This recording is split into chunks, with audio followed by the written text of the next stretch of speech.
I'm Inderpaul. Everyone calls me Indy, as you can see by my name badge. The QR code is my LinkedIn if you want to add me. I've got a scheduled message with all the links that I talk about here, including the deck and some case studies as well. So that's going to go out at 9 PM today. I work at WeDiscover as a group account director. For anyone who's ever seen any of our talks previously, I found and presented at ppc.live earlier this year as well. We tend to do a lot of interesting things with data and a lot of things that aren't necessarily conventional or best practice. And today I'm going to talk to you about when it's right to send Google the wrong data. So, if this works.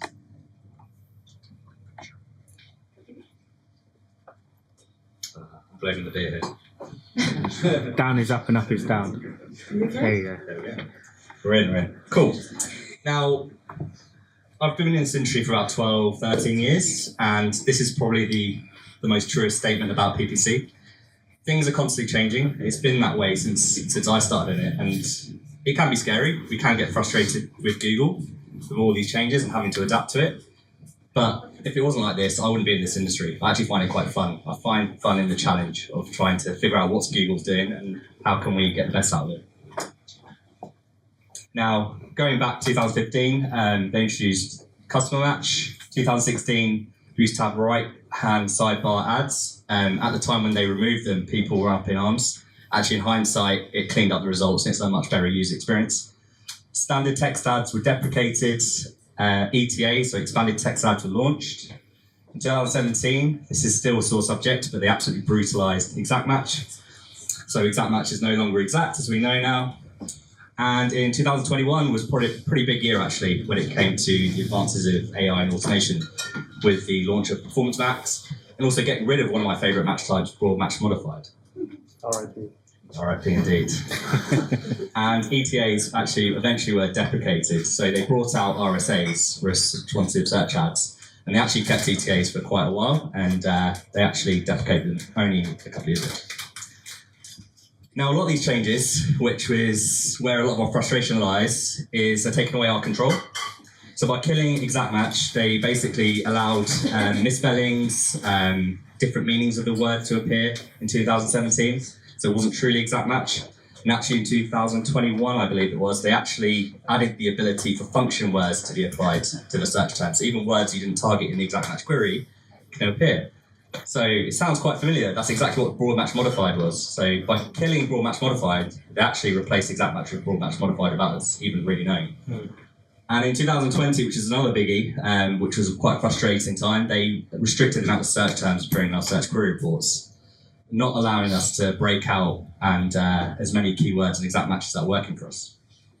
But the reason for that, that's what I'm done, is around their advances around AI. So I mentioned responsive search ads. A big reason for responsive search ads was the many, many different combinations of ad copy that could appear in your ads for various keywords. So I mentioned about getting rid of broad match modified, not allowing you to easily break up things as exact match. The reason for that was Google wants you to consolidate your account into fewer campaigns.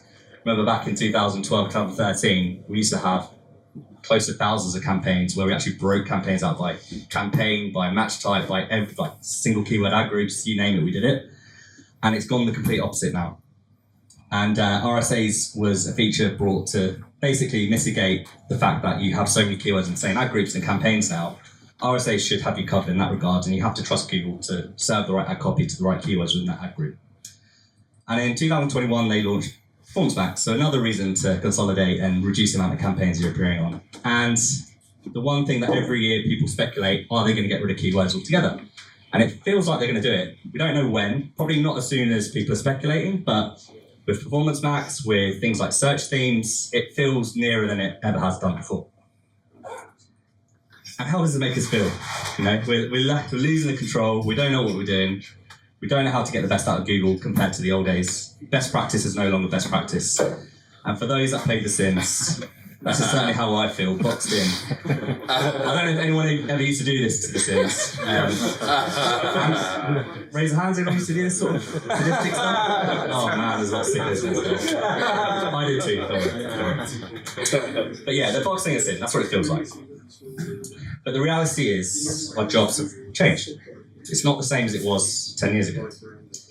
And one of the statements, so I started agency side, so I was agency side about 5-6 years, and then I went client side for about 7 years. My first client side role, around in the first year of that, and we had a chap who came in as VP of data, and this was one of the first statements he made to the entire business. So I worked for RS Components, FTSE 100 company, about 6,000 employees globally. The data was an absolute mess at the time, still is a little bit to be fair, but a lot better than it was back then. But this is his statement: data is the new oil, and without it, this company is not going to go anywhere. It's been around for nearly 90 years now. If it wants to continue, we need to build a data ecosystem, basically a data warehouse, and that was his proposition, and that's his statement that led to it. This was back in 2017, and actually since then, I feel that that's been the statement across the industry. You may have heard this phrase before. And since 2017, around that time, a lot of businesses we work with, agency side, companies I've worked for, it's all been about how do we consolidate our data, our business data, that allows marketing teams to utilize this data within Google Ads, within Meta, etc., within email as well. Ever since then, as ppc marketers, certainly, we've been obsessed with sending Google the right data, send as much data as possible, as much revenue as possible, many orders. We don't want to lose any data. We're losing cookies, we're losing conversion data. This is a disaster. We need to sort it out. Because increasingly, there's not many levers we have to actually affect Google performance. And actually conversion data is one of the few things that we have. So it's understandable. And often we're doing the things that Google are telling us, moving to broad match, moving to PMax, and it feels like we're not getting results. Who here utilizes PMax in their campaigns? Quite a few. Keep your hands up if you feel like you're getting great results compared to before. Very few hands, not sure, bit of both. Yeah, I get it. But our jobs have changed. So there's this concept of PPC doctors, pilots and teachers. I don't know if many of you are familiar with Fred Valley's. He's speaking at SMX tomorrow and Friday. Is anyone going to SMX London? A few people, yeah.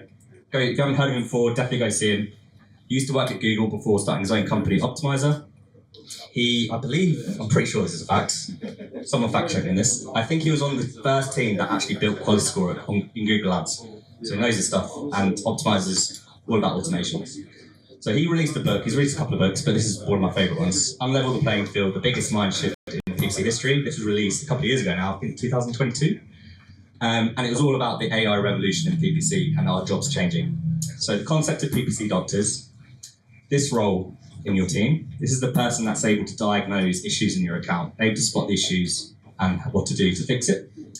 PPC pilots, they're responsible for guiding the account in the right way, structure, making sure things are right, optimized, etc., etc. PPC teachers is probably the most important one, in my opinion, mainly because I feel this resonates with me, basically. But a PPC teacher's role is to make sure the algorithm is getting the data it needs to give you the right performance. It's machine learning. It needs to learn. It needs someone to teach it. And Google's not going to be able to figure that out on its own. So, this case study that we're talking about, which the point of this title is, we worked with a client which focused, it's a bit of a marketplace for removals. So they basically matched van drivers who had availability of vans and matched with people that needed delivery drivers moving home. Now, when we took them on, they were purely focused on growth. They were VC-backed, or they are VC-backed. They have a lot of investment. They have budgets that blow pretty much every delivery company out of the water for advertising. Don't do much in SEO, so they were very reliant on PPC. And when we took their accounts on, it was very much an account which I'd say came from 2013. It was all broken out, exact match, single keyword ad groups, manual bidding, believe it or not. I know I nearly choked on my water or beer when I saw that.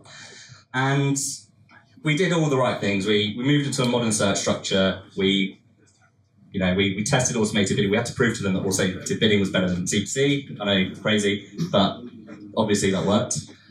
We did all these great things. We were delivering growth, 20% year on year every month since we took them on, so that was great. And about a year later, suddenly their investors say, we want efficiency. Stop spending all this money, and we want to see efficiency, but we also want to see the same amount of revenue coming through. So that was a big challenge for us. So essentially, can't even see those arrows, but yeah, CPC, they want to see CPC go down, ROAS go up, CPA go down, all the standard metrics. But they don't want to lose any volume at all. So yeah, pretty tricky. Option 1, bid strategies. As I mentioned, we already tested all the bid strategies. We tested CPA, we tested target ROAS against manual bidding. Didn't leave us much more with regards to testing in that regard. We pretty much did everything you could. Ad copy wasn't really going to move the dial. Obviously, it's important to refresh your ad copy, but you're only going to get marginal gains from that. It's not really going to make such a big difference. It's obviously going to make a difference, but not to the level that this client wanted or their investors wanted. And thirdly, keyword mix. So for a client that's e-commerce, it's probably a little bit easier to change the way performance is going because you've got thousands, if not hundreds of thousands of products, depending on the retailer, that you could change the keyword mix on what you're advertising on. You could go for higher ticket items or lower ticket items that might be cheaper to bid on. For a removal company, there's only one service. There's only one theme, really, that you could bid on. There wasn't that much bigger mix of keywords that you could actually adapt that to try and tailor performance. So we had to do something drastic. We had to go a little bit scorched earth. And what we did is we edited the values of 14% of the revenue data. So we're actually sending the wrong revenue data for 14% of their bookings. So cooking the books. And you're probably asking, why the hell would we want to do that? Well, there's a concept, some of you may have heard of it, called perverse incentives. Now, a perverse incentive is when you're doing something, you're implementing a strategy or a policy, and you're trying to get a certain outcome out of it, and the exact opposite happens, an unintended consequence of your strategy. And I'll give you a couple of big examples of that in play. So the Great Hanoi Rat Massacre of 1902 in Vietnam, the government in Hanoi had a really big rat problem. Some of you may have heard of this before, but if you haven't, they had a big rat problem, and to incentivize getting rid of the rats, they basically put out a reward to the citizens of that city. For every rat tail people would collect and give back to the government, they would get a cash prize or cash settlement. And sounds great, but what happened was, if you can guess, the population of rats doubled, tripled, massively multiplied. And the government couldn't work it out. So why is this happening? And what was happening was people had gamed the system. They had realised you don't have to kill a rat to take its tail. We just chop the tail off, release the rat back into the city, let the rats breed. Hey, more rats, let's get more tails. And making a hell of a lot of money and not doing the thing that the government wanted. A perverse incentive. Now another one, a bit more sadder than the first one, but the Four Pest campaign. So in the late 50s, early 60s in China, there was the Great Famine. And one of the leading causes of the Great Famine was this campaign that they ran in the late 50s. So Chairman Mao had been told that various insects and animals were killing a lot of their grain. And 4 of those rats again, so unlucky rats, nobody likes you. They're also insects such as flies and mosquitoes, and strangely sparrows. So Chairman Mao had been told sparrows eat grain, which was true, but they also ate locusts, and locusts ate a shitload of grain and only ate grain. And because they incentivized people to get rid of sparrows, as that population dwindled, you can imagine what happened to locusts. They multiplied and ate loads more grain, and were one of the leading causes of the Great Famine as a result. Wow.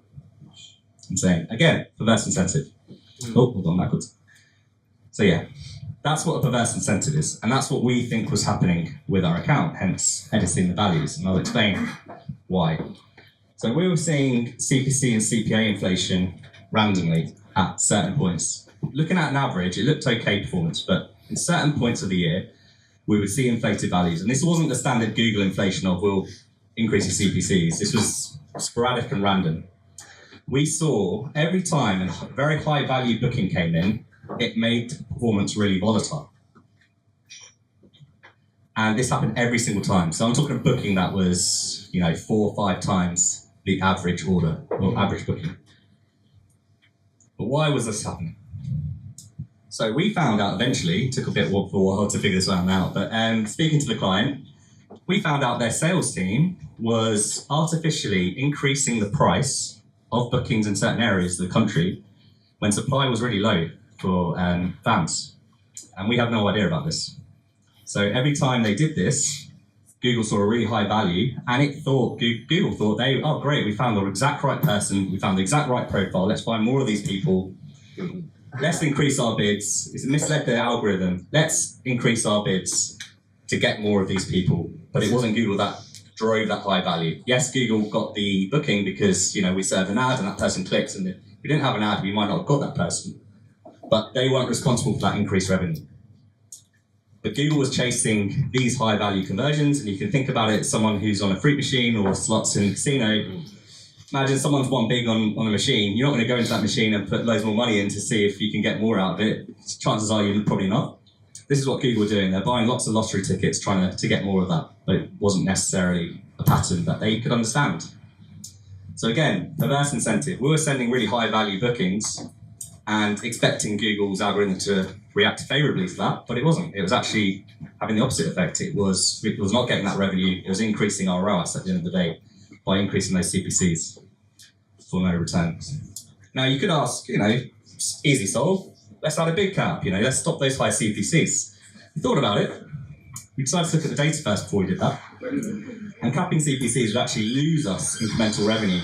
So actually, after the £10 CPC mark, it had zero difference to our ROAS as an average across the year. Obviously, in those volatile periods, this went a bit haywire, but on the whole, when these high-value bookings weren't coming in, hyper CPC is absolutely fine. And if we chop them off, we wouldn't get revenue from other times of the year. And we looked at every percentile of bids. So at the end, forget the numerical code, but the very last one is probably the most important one. £15 to £115. We're getting just as much ROAS performance as everyone else. And there's actually no real relationship between there's no decrease in ROAS as CPCs go up for this specific client. So putting a bid cap wasn't necessarily going to solve our problems, and actually probably going to make the situation worse. So we needed to find a Goldilocks solution. So we needed Google to stop reacting to these outliers, these really high values. It's quite a hot thing to do for Google, too hot in terms of porridge. But we didn't want to remove them altogether. The other thing we could have done is we could have just, edited, rather than editing the values, just don't send them those bookings. But those bookings were still important. We just didn't want the algorithm to be so sensitive to it. So we wanted to test limiting Google's sensitivity instead. We need to find the right balance, that not too hot, not too cold solution. And we didn't want to kill the bookings from occurring in the first place. And using offline conversions, so OCI stands for offline conversion import, we could artificially limit that value. We could edit the revenue values. So it's basically an offline file that we send to Google for conversions rather than using the tag. We could actually change the values. So what we did instead was we capped the distribution of value. So we looked at different percentiles, so the top 10%, the 90th percentile, or the 95th percentile, top 5%, or just the upper fence in general. And we came to deciding the 95th percentile felt right in terms of that value. So 90th wouldn't have gone far enough in terms of bringing that value down. It wouldn't have, 90th percentile would have taken too much out of the equation, so things that weren't necessarily outliers. Upper fence would have actually probably not capped enough off. So 95th percentile, we felt, looking at the data, someone smarter than me figured it out, but 95th percentile seemed like the right solution. And that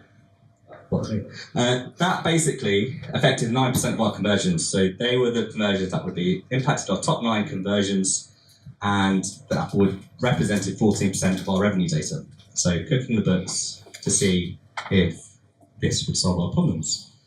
And the results, yes, it did. So CPC went down by 9%, ROAS went up 26%, and CPA down 13%. So it worked. It took a while to get there, but it worked. And if you want to hear more about this case study, we've got it on our website. It goes into more detail about the analysis done to figure this out, written by the data scientist who came up with the solution for us. So yeah, I'll just stay there for a bit for those that are trying to get QR codes. I will post this link out on LinkedIn as well if you miss it, so don't worry about that. Now, this strategy might not work for your business, and that's absolutely fine. But that's not the point of this talk. The point is to figure out, don't just get so frustrated by Google, why isn't this working? PMAS doesn't work for me. Hypothesize why it might not work for you. Are you sending it the right incentive? Try to identify those potential incentives. For instance, if you're agency side, try and talk to the right people at the businesses that can help you identify these. Or if you're client side, it's much easier to talk to people in finance, people in analytics, product teams, sales teams. They can help you give you the information as to why the data you're sending Google might not necessarily be the right thing to do. So some of the questions you could ask, do you ever adjust pricing based on supply and demand, which was one of the key things of this issue that we had. You could ask your analysts or your business analysts, are there any patterns in customer behavior or conversion paths that might lead to a perverse incentive? And fundamentally, do you actually know how your business makes money? So what are the profitability drivers for the business and how can that impact Google performance? And what you choose to tell and don't tell Google is absolutely fundamental. So it's not just about getting the right data to Google, absolutely important. I'm not saying don't send the right data to Google, but equally what you don't tell Google is as important as well. So, I mentioned there's fewer levers for us to pull. Google introducing things that are frustrating us, taking away control, and ultimately Google are trying to make money. You know, we're right to be cynical. They are trying to make money. They're trying to increase their revenue for their shareholders. But ultimately, if advertisers don't make money as well, it's no good for them either. So it's all about make sure our inputs are correct and using those to make the most out of what Google's pushing for us. So where we can meet in the middle is where we can all win. And the best ways to adjust conversion data. So I mentioned we used OCI, but there are a couple other ways. Interestingly, I spoke to someone from Google last week because they saw that I was doing this talk and they were intrigued by the title, sending Google the wrong data. So like, what the hell are you talking about? So there's an advertising solutions architect, someone I used to work with when he was agency side. He was our Google marketing platform partner, essentially. So he's a smart guy, so he knows what he's talking about. So it's quite interesting to hear what Google are doing as well. So I took him through what we did here. And funnily enough, Google are actually advising some of their big advertisers to do the exact same thing, which I thought was quite strange. Like, why wouldn't you just build this into the algorithm to ignore outliers? They're just telling their top advertisers they work with directly to do this. And he actually suggested the other two. So we use OCI, but he suggested a couple of more robust methods. So there's a method called Soteria, which is it's a Greek name, but it's a code name for something Google have put out. I don't know if anyone's familiar with code that Google have been putting out there in public on their GitHub. So there's a link to it on this slide deck, but they've every now and again their engineers are releasing things to the public. They claim it's not Google supported or Google endorsed, but it's labeled Google. So Soteria is a bit of code that you can utilize in server-side GTM, and you can actually edit the values within your tagging. So you don't actually have to send an offline conversion file. You can do it directly in your tagging. I don't have to do that, but I'll certainly get a tagging specialist to look at it. He says that's the most robust way to do this. The second method he recommended was the measurement protocol with GA4. So very similar to OCI, but with Google Analytics. And OCI is still good to use. So I think in the past people were scared that OCI was going to be deprecated. That was true when Google were going to get rid of cookies or third-party cookies. Now that they're not, OCI will still work, but the other two solutions are a little bit more robust, a little bit more. You don't lose as much data as you do with OCI in terms of what you send back to Google. Oh, gone backwards again. And then finally, I just want to leave you with a free script that we have. So I mentioned before, big caps wouldn't have worked for us in this situation, but big caps have absolutely worked for us with other clients. I'm sure a lot of you have had success with big caps as well. So this is a tool one of my colleagues built, which basically looks at your CPC distribution across your account. And it basically works out, you don't need a data scientist to work this out like we did with this client, but it will work out for you at what point can you cap a CPC and not lose out on incremental revenue or traffic. And as we found out at ours, there wasn't a point we wouldn't lose that, so we didn't apply a bid cap, but maybe your client or your business does have that. So yeah, I'll leave you with that and mull over what to talk about. Hopefully no questions, but if you do, fire away.